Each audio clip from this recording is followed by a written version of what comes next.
This 10-year-old adorable little boy to be locked in a room in 100-degree weather without air conditioning, made to stand in front of a window with the sun beating down on him, and deprived of water for 5 days. 5 grueling days in that hot chamber, Jane. And then on the 5th day, he finally died. And as though that wasn't bad enough, his twin brother was forced to watch this appalling torture go on. A Pinellas County mother is behind bars, accused of trying to sell her own son. Tonight in an ABC.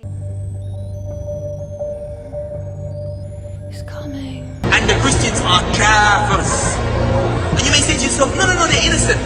No kafir. What's going to happen next this year? It's an eerie feeling standing on top of the Sky News building here in Washington, with sirens howling around us. The streets are full of people evacuated from buildings. Behind me is the evacuated Capitol Hill building, completely empty of government workers. And over there is Union Station. As you can see, all the people that were in the station when this earthquake happened have had to be evacuated. They rushed out into the streets. The building we were in, there was a sense of panic actually, because a message went round that something had hit Capitol Hill.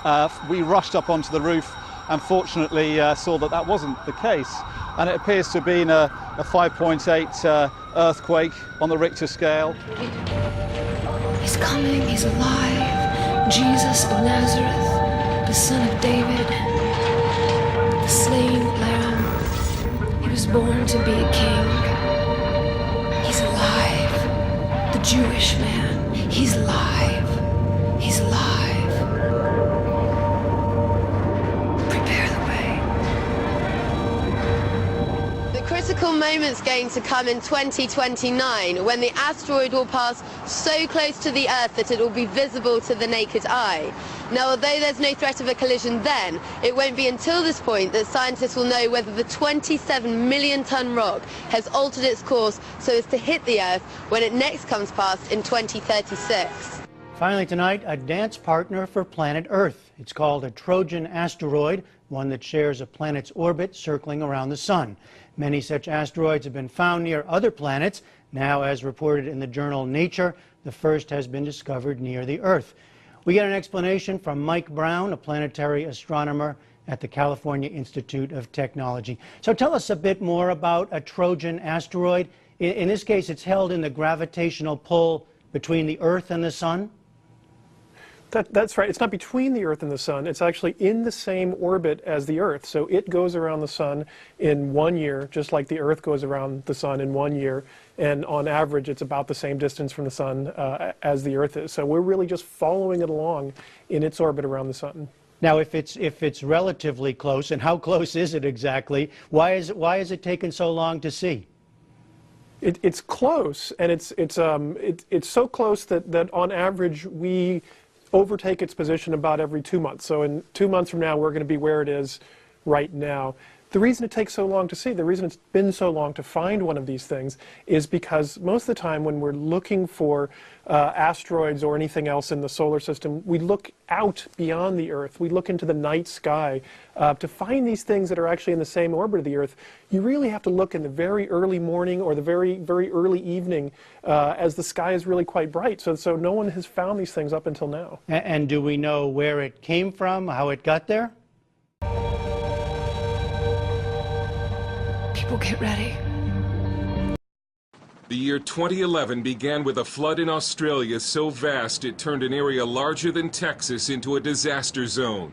Little did we know then, there was much worse to come. In January, earthquakes hit Argentina, Chile, Iran, Pakistan, Tajikistan, and Tonga. In February, they hit Burma, the Pacific Islands, and the big one in Christchurch, New Zealand. Buildings were toppled, scores buried, 181 died. Survivors who crawled from collapsed office buildings were stunned. It just came down, like, right down. But the monster earthquake of 2011 was something out of a science fiction movie. The Great Japan earthquake was one of the strongest in recorded history.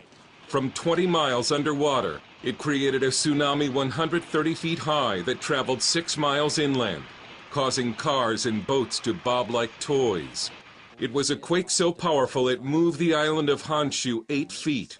More than 15,000 people died and almost 5,000 are missing. Then, in a terrible twist, after the quake knocked out power at the Fukushima nuclear plant, the tsunami washed out its backup generators, the last line of defense against overheating. It would be the world's first triple meltdown, spreading radiation over a wide area. It was the worst disaster to afflict Japan since World War II. The world was still in shock when the southern and eastern United States experienced the worst rash of tornadoes in recorded weather history. The 2011 super outbreak, as it was called, included 4 monster EF5 tornadoes and led to almost 350 deaths and more than $6 billion in insured losses. Tornadoes coming in the city. Massive tornado, massive destruction. Then, just weeks later, on a Sunday afternoon in May, a mile-wide, multiple vortex EF5 tornado plowed through Joplin, Missouri, obliterating whole sections of the town, killing 159 people and causing an estimated $2 billion in insured losses. The insurance industry was reeling. Americans were in shock. I think God is trying to tell us something. The Bible clearly says in the very last days there'll be more and more natural disasters, earthquakes in many places. Dr. Vincent Synan, author of 19 books and Dean Emeritus at Regent University, says the unprecedented string of calamities has forced many Americans to ask why. It's a sobering thing for even modern man to face up to natural disasters that don't make any sense at all, and they hit randomly in the world and may hit you. The question you have in the back of their minds, what does this mean? And unfortunately, the world's worst disasters could still be ahead, like a Category 5 hurricane making a direct hit on a large American city. But experts also study other scenarios many of us have never heard of. Geologists have warned that heavy rains on Mount Rainier in Washington state could cause a huge, deadly 40-mile mudslide, moving at 60 miles per hour and filled with rocks and trees.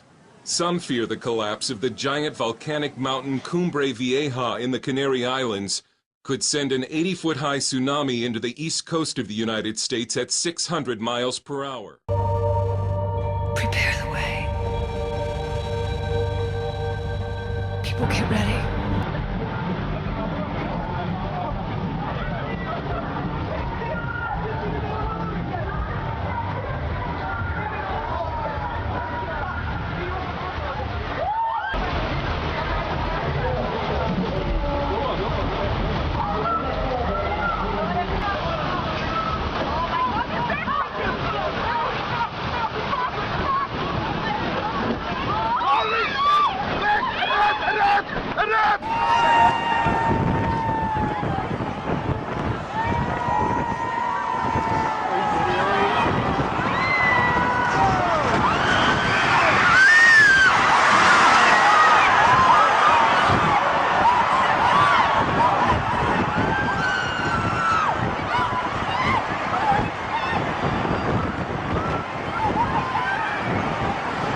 Extreme weather hits northeast China. Motorists in Shenyang City terrorized by monster hailstones. This man wisely waiting until the storm was over before surveying the damage to his car. I was having supper at the time when I heard the noise. I came out only to find my car badly damaged. But I didn't dare to get any closer to check on it until the hailstorm was over. Using local comparisons to describe the size of the hailstones. We're right in the middle of this dust storm. It's still going strong. These stop signs are just about to snap over. You can see how much they're shaking around in this violent wind. But like I just showed you, that blue sky is just right beyond all of this dust. Just an incredible sight here. Hey everyone, I'm Angela Sun. Welcome to the Yahoo Sports Minute. The old saying goes, you see something new every time you go to the ballpark. In the case of Monday night at Tropicana Field, fans heard something new, and it was a little scary. That's a haunting sound, if we've ever heard one. And what could that possibly be?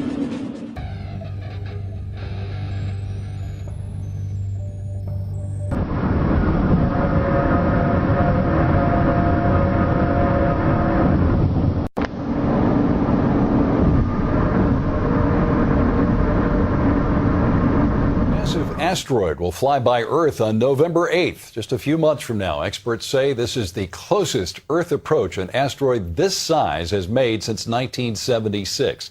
The asteroid is 1,300 feet in diameter. It will be too close to the sun to be observed at first, but scientists are saying that it could be visible by later in the day. The asteroid will pass within the orbit of the moon, around 200,000 miles from Earth. Fascinating, Pat. Yeah, it is. Well, Fascinating enough to write a book about. I wrote a book. You know, really, Lee, if you read the Bible, it seems like to me the only thing that will fulfill the words of Jesus and the words of Revelation would be an asteroid hitting the the Earth, and it's going to happen. And the Bible says, I saw another angel fly in the midst of heaven, and he had what looked like a burning mountain, and he hurled it into the sea. What better description of an asteroid? And I look at the whole religious scene today, and all I see are the inventions and ministries of man and flesh. It's mostly powerless. It has no impact on the world. And I see more of the world coming into the church and impacting the church rather than the church impacting the world. I see the music taking over the house of God. I see entertainment taking over the house of God. An obsession with entertainment in God's house, a hatred of correction and a hatred of reproof. Nobody wants to hear it anymore. Whatever happened to anguish in the house of God?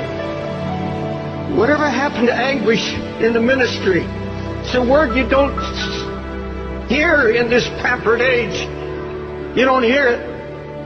Anguish means extreme pain and distress.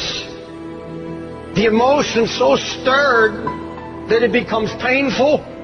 Acute, deeply felt inner pain because of conditions about you, in you or around you. Anguish, deep pain, deep sorrow, agony of God's heart. We've held on to our religious rhetoric and our revival talk, but we've become so passive. All true passion is born out of anguish. All true passion for Christ comes out of a baptism of anguish. You search the scripture and you'll find that when God determined to recover a ruined situation, He would share His own anguish for what God saw happening to His church and to His people. And He would find a praying man, and He would take that man and literally baptize him in anguish. You find it in the book of Nehemiah. Jerusalem is in ruins. How is God going to deal with this? How is God going to restore the ruin? Now, folks, look at me. Nehemiah was not a preacher. He was a career man. But this was a praying man. And God found a man who would not just have a flash of emotion, not just some great sudden burst of concern and then let it die. He said, no, I broke down, and I wept, and I mourned, and I fasted, and then I began to pray night and day. Why didn't these other men, why didn't they have an answer? Why didn't God use them in restoration? Why didn't they have a word? Because there was no sign of anguish. No weeping. Not a word of prayer. It's all ruin. Does it matter to you today? Does it matter to you at all that God's spiritual Jerusalem, the church, is now married to the world? That there's such a coldness sweeping the land? Closer than that, does it matter about the Jerusalem that's in our own hearts? The sign of ruin that's slowly draining spiritual power and passion, blind to lukewarmness, blind to the mixture that's creeping in. That's all the devil wants to do, is get the fight out of you and kill it. So you won't labor in prayer anymore. You won't weep before God anymore. You can sit and watch television and your family go to hell. Let me ask you, is what I just said convicted you at all?